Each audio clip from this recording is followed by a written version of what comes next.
Hello मेरे दोस्त, आपके अपने YouTube channel CMCO online classes में बहुत बहुत स्वागत करता हूँ।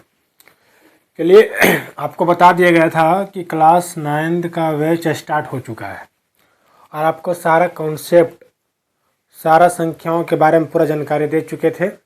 आज हम लेके आए हैं रियल नंबर का एक्सरसाइज 1.1 जो क्लास 9 NCERT बुक का सॉल्यूशन वीडियो रहेगा। ठीक है, आप लोग बहुत सावधानीपूर्वक से इस वीडियो को देखिएगा और ज़्यादा से ज़्यादा क्या कीजिएगा, शेयर कीजिएगा। अगर वीडियो अच्छा लगता है तो आप एक कमेंट कीजिएगा कि हाँ भैया वीडियो बहुत ही मस्त था, बहुत ही अच्छा था, जहाँ कमियाँ था वहाँ पर जो भी आपको कमेंट करना है कीजिएगा, ताकि हम उसको पढ़ने के बाद अपने आप को संभाल सकें या फिर इम्प्रूव अपने आप में कर सकें। चलिए, पहला है, क्या शून्य एक परिमेय संख्या है?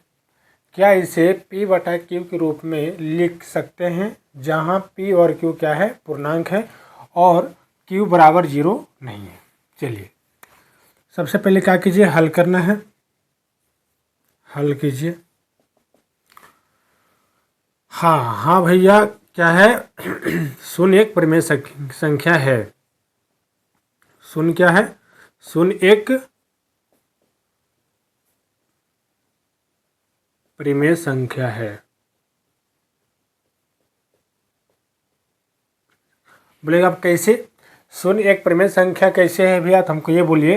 तो क्या इसे P/Q को रूप में लिख सकते हैं? बिल्कुल लिख सकते हैं, क्योंकि 0 को हम लोग लिख सकते हैं 0/1, क्योंकि नीचे एक छुपा रहता है लेकिन लिखाता नहीं है, दिखता नहीं है, लेकिन नीचे एक क्या रहता है, छुपा रहता है भूत की तरह। इसी तरह से हम लोग 0 को हम लोग लिख सकते हैं 0/1 के रूप में लिख सकते हैं। तो इसको हो गया P/Q के रूप में लिख दिए, क्योंकि P बराबर आपका क्या हो गया, 0 हो गया, और Q बराबर क्या हो गया आपका 1 हो गया। अब बताइए, कह रहा है कि Q बराबर 0 नहीं है। क्या इसमें Q बराबर 0 है? आपका Q की जगह कितना है, Q बराबर आपका 1 है, इसलिए Q इक्वल टू नॉट 0, ये आपका बन गया। समझ में आया? शून्य क्या है, एक परिमेय संख्या है, इसे हम P/Q के रूप में लिख सकते हैं, लेकिन Q बराबर 0 नहीं होगा, Q की जगह यहाँ पे 1 है। पहला क्लियर। चलिए दूसरा नंबर देखिएगा, कह रहा है कि 3 और 4 के बीच में 6 परिमेय संख्या ज्ञात करना है। आप लोग बहुत, जिसको 0 भी अगर आता है, 0 भी आता है अगर मैथ में, तो टेंशन लेने की ज़रूरत नहीं है। आप लोग को बेस कंटेंट के साथ आप लोग को समझाने का प्रयास करेंगे, बस वीडियो को पूरा अंत तक देखें तब समझ में आएगा। चलिए, 3 और 4 के बीच में 6 परिमेय संख्या ज्ञात करना है। कुछ नहीं करना, पहले लिखना है हल। सबसे पहले हल लिखेंगे। कितना पूछ रहा है परिमेय संख्या निकालने के लिए? 6 परिमेय संख्या ज्ञात करने के लिए बोल रहा है। कुछ नहीं करना है, 6 में आप 1 जोड़ दीजिए। कॉन्सेप्ट है कि जितना परिमेय संख्या पूछेगा उसमें 1 जोड़ के लिखना है। तो बताइए, 6 परिमेय संख्या पूछ रहा था, तो यहाँ पर 6 + 1 हो जाएगा, कितना हो जाएगा, 7। अगर यहाँ पूछता 5 परिमेय संख्या तो 5 में 1 जोड़ते। अगर यहाँ कहता कि 10 परिमेय संख्या ज्ञात कीजिए तो 10 में हम लोग 1 जोड़ते। लेकिन यहाँ पूछा कितना है, 6 परिमेय संख्या, तो 6 + 1 = 7 हो जाता है।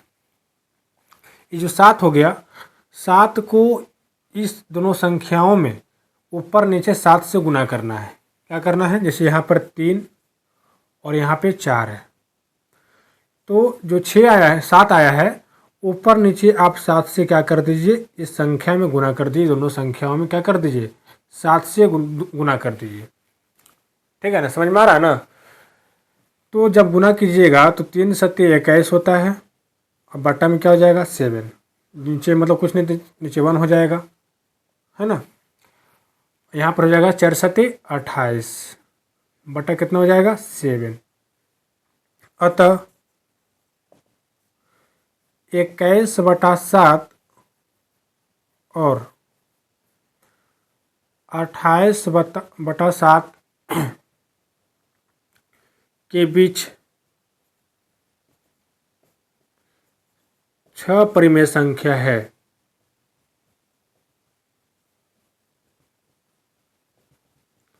6 परिमेय संख्या है। देखिएगा, कह रहे हैं कि 21/7 और 28/7 के बीच। तो बताइए, 21 के बाद क्या आता है, 22, तो यहाँ पर हो जाएगा 22/7। आपका हो जाएगा 23/7, आपका हो जाएगा 24/7, 25/7, 26/7 और 27/7। कोई दिक्कत? देखिए, इसके और इसके बीच में 22 आता है, 23 आता है, 24 आता है, 25 आता है, 26 आता है और 27 आता है। तो कह रहा है कि 3 और 4 के बीच जितनी भी संख्याएं जो लिखे हैं सब 3 और 4 के बीच में है। अगर पता करना है तो आप 7 से भागा दीजिए 27-22 में, तो आपका 3 से ज़्यादा और 4 से नीचे, यही 2 अंकों के बीच में ये सब संख्याएं आती है। यही आपका क्या हो जाएगा? आंसर हो जाएगा। समझ में आ रहा ना? सभी को समझ में आएगा, ऐसा कोई मैथ नहीं होगा जो आपको बिन समझाए हम चले जाएंगे। आपको सारा चीज़ समझ के जाना है। जो मैथ में अगर जीरो है, जीरो जानता है, कुछ नहीं जानता, आपको जीरो से हम ले जाएंगे अपर लेवल, मतलब कि एकदम हीरो बनाने तक छोड़ेंगे। लेकिन बस आपके मेरे साथ आप हमेशा बने रहिए, वीडियो को ज़्यादा से ज़्यादा शेयर कीजिए, बस यही रिक्वेस्ट है। और कमेंट में ज़रूर कीजिए कि वीडियो कैसा लगा।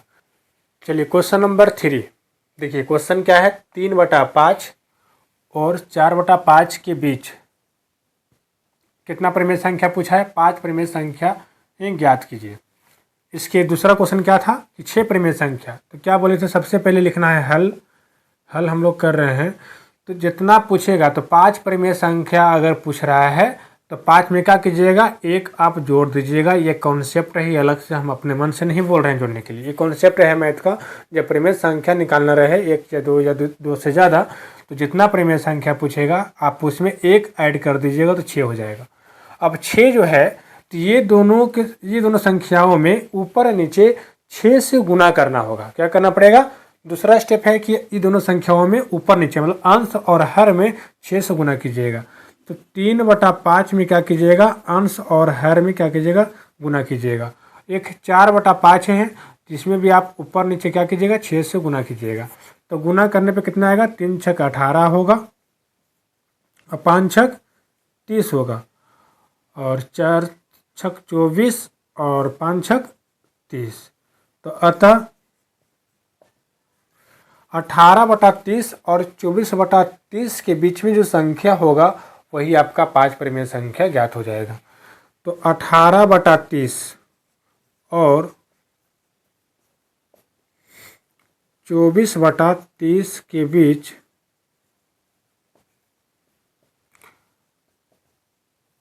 5 परिमेय संख्या है। कौन कौन हो जाएगा बताइए आप लोग? तो 18/30 और 24/30 के बीच में, तो 18 के जस्ट बाद आपका 19/30 हो जाएगा। 19 के बाद आपका हो जाएगा 20/30, 21/30, 22/30 और 23/30 हो जाएगा, है ना? कह रहा है कि इनके बीच में ये जो संख्या जो आया है, ये 5 वो संख्या निकल गया, 1 2 3 4 5, ऐसा 5 क्या है? परिमेय संख्या, 5 निकल गया। लेकिन ये जो संख्या है 3/5 और 4/5 के बीच में ही आएगा। अगर पता करना है तो 5 से भागा दीजिए 3 में, जो भी आएगा यहाँ लिखिए। अब 5 से भागा दीजिए 4 में, जो भी आएगा यहाँ दीजिए, ठीक है।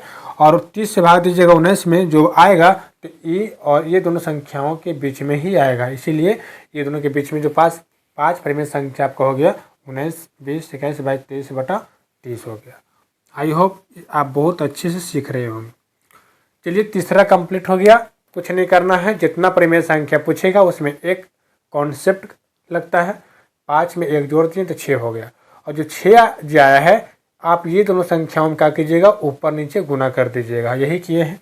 3/5 था, ऊपर नीचे हम 6 से क्या कर दिए? गुना कर दिए। इसमें भी 4/5 संख्या था, ऊपर नीचे 6/6 से गुना कर दिए। गुना करने के बाद आया आपको 18/30 और एक 24/30 आया।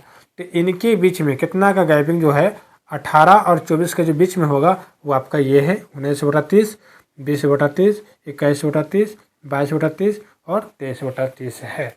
तीसरा कंप्लीट। चौथा नंबर क्वेश्चन है, दिए गई कथन सत्य है या फिर असत्य है। सत्य का मतलब ट्रू और सत्य का मतलब फॉल्स। कारण के साथ अपने उत्तर दीजिए। बताना है कि पहला जो क्वेश्चन है 4 का 1, प्रत्येक प्राकृतिक संख्या एक पूर्ण संख्या होती है। बताइए, प्रत्येक प्राकृतिक संख्या एक पूर्ण संख्या होती है। तो पहले आप लोग को बताए थे कि प्राकृतिक संख्या कहते किसको है। तो प्राकृतिक संख्या उसे कहते हैं, गिनती की संख्याओं को प्राकृतिक संख्या कहते हैं। मतलब 1 2 3 4 5 डॉट डॉट, यही ना।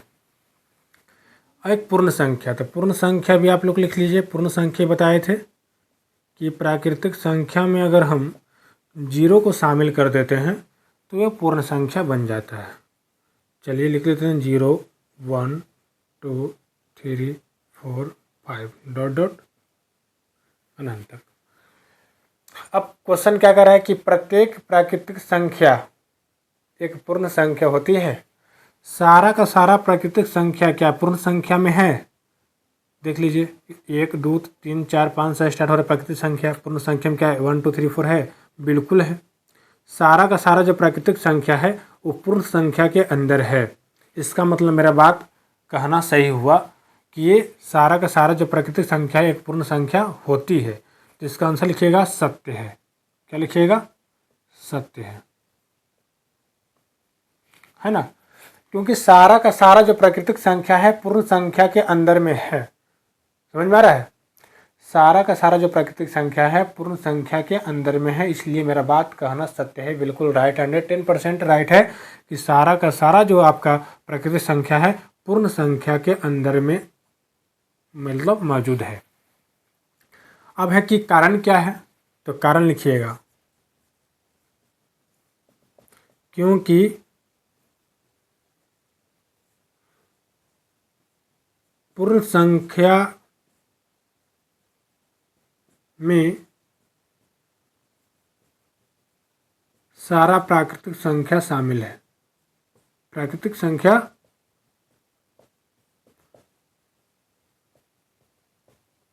शामिल है। कोई दिक्कत यहाँ तक नहीं? समझ में आ रहा ना? तो सारा का सारा शामिल है। चलिए 4 का क्वेश्चन नंबर 2। क्वेश्चन पढ़िए क्या बोल रहा है कि प्रत्येक पूर्णांक, पहले पूर्णांक जान लेते कि पूर्णांक होता क्या है। आप लोग को पढ़ा रखे हैं कि पूर्णांक किसको कहते हैं। तो सारा का सारा ऋणात्मक संख्या और सारा का सारा धनात्मक संख्या और 0 को भी शामिल कर लेंगे तो उसे पूर्णांक कहेंगे। जैसे कि डॉट डॉट, -4, -3, -2, -1, 0, +1, +2, +3, +7 डॉट डॉट कहाँ तक? इन्फिनाइट तक, है ना।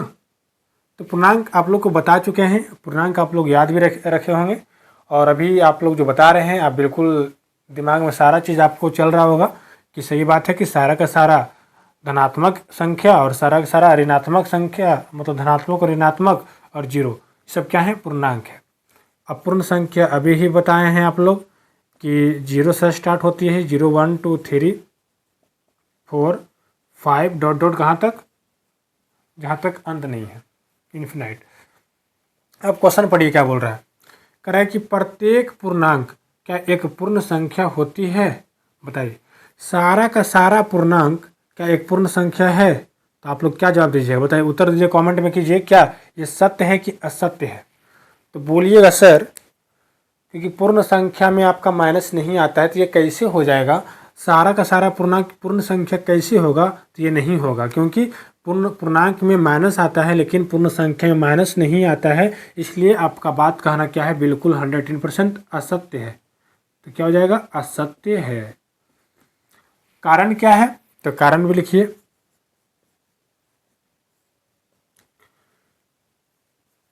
पूर्णांक में ऋणात्मक संख्या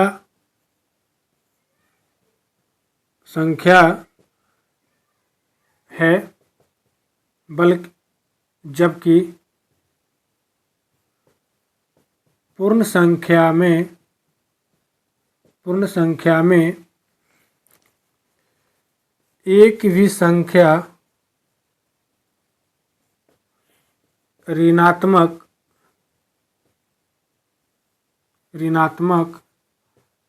नहीं होता है।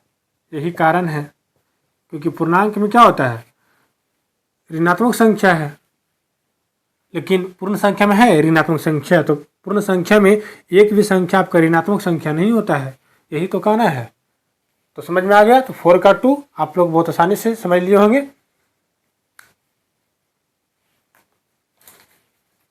चौथा का तीसरा क्वेश्चन है प्रत्येक परिमेय संख्या। आप लोग को परिमेय संख्या जानते होंगे, बहुत उम्मीद के साथ आप लोग पर भरोसा है कि जो भी हम पढ़ा रहे हैं आप लोग कवर करते हुए चल रहे होंगे। क्लास 9 का बैच स्टार्ट हो चुका है। आप लोग कंटिन्यू बने रहिएगा वीडियो में, कंटिन्यू आप लोग पर डे आप लोग का वीडियो आएगा। सारा का सारा वीडियो आपको यूट्यूब पे मिल जाएगा। एक भी ऐसा चीज़ नहीं होगा जो आपको बिन समझाए हम निकल चुके होंगे। सारा का सारा जो बोल रहा है ना, जीरो लेवल से भी लड़कर अगर पढ़ना चाहता है मैं तो बिल्कुल पढ़ सकते हैं, कोई दिक्कत नहीं है। चलिए हम लोग पढ़ेंगे 4 का तीसरा क्वेश्चन क्या बोल रहा है। एक्सरसाइज 1.4 का लास्ट क्वेश्चन है ये। परिमेय संख्या आप लोग के पढ़ा चुके हैं। वैसी संख्याएं जिसे हम p/q के रूप में लिख सकते हैं, है ना। जैसे 2/5, 4/7, 3/7, 4/12 ... बहुत हो सकता है, इतना काफ़ी है समझाने के लिए। और पूर्ण संख्या तो आप लोग 1 2 से करते आ रहे हैं। तीसरा नंबर क्वेश्चन है, जैसे 0 1 2 3 4 ... है ना। अब क्वेश्चन पढ़िए क्या बोल रहा है। कह रहा है कि प्रत्येक परिमेय संख्या, मतलब सारा का सारा परिमेय संख्या क्या एक पूर्ण संख्या होती है। देखना है कि परिमेय संख्या बटा के रूप में है 2/5, क्या पूर्ण संख्या के परिमेय संख्या जो है क्या इसके अंदर में है। तो बोलिएगा सर नहीं, क्योंकि परिमेय संख्या जो होता है वो आपका p/q के रूप में होता है, लेकिन पूर्ण संख्या आपका p/q के रूप में नहीं होता है। तो इस बात कहना है कि सर ये आपका बात जो कह रहे हैं बिल्कुल क्या है 110% गलत है। कैसे कि सारा का सारा परिमेय संख्या, प्रत्येक परिमेय संख्या क्या इसके अंदर में आता है, एक पूर्ण संख्या हो सकती है, नहीं हो सकती है। तो बात कहना बिल्कुल आपका गलत है सर, असत्य होगा। क्या होगा, असत्य होगा। लेकिन क्वेश्चन उस तरह से घुमा कर पूछता, क्या प्रत्येक पूर्ण संख्या परिमेय संख्या हो सकती है। तो बिल्कुल हो सकती है, क्योंकि सारा का सारा पूर्ण संख्या परिमेय संख्या हो सकता है, लेकिन सारा का सारा परिमेय संख्या पूर्ण संख्या नहीं हो सकता है। बिल्कुल 110% बात क्या है, बिल्कुल गलत है। इसलिए क्या हो जाएगा, असत्य। क्या हो जाएगा, असत्य। तो कारण क्या देना है, कारण यही देना है कि परिमेय संख्या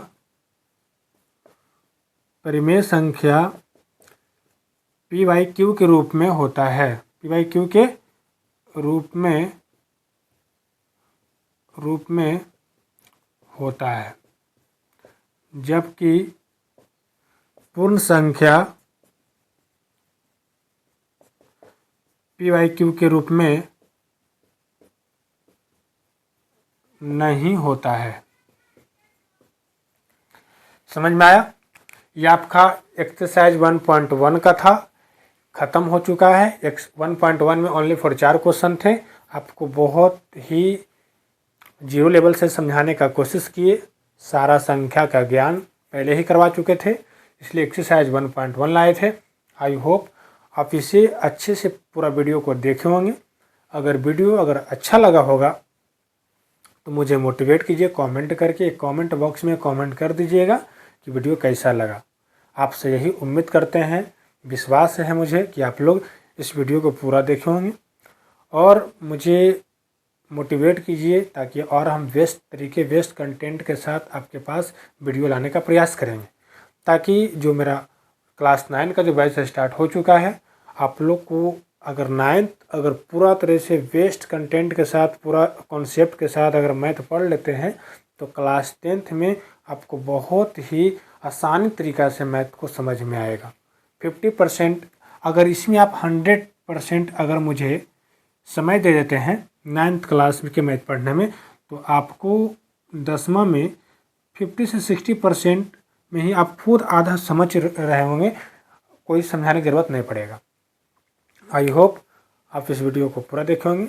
उम्मीद है, आशा है, आपके ऊपर बिलीव है कि इस वीडियो को ज़्यादा से ज़्यादा शेयर कीजिएगा, लाइक कीजिएगा। अगर चैनल पे अगर नया है तो चैनल को सब्सक्राइब करके बेल आइकन को दबा लीजिएगा ताकि अगला नोटिफिकेशन सबसे पहले आपके पास पहुँचे।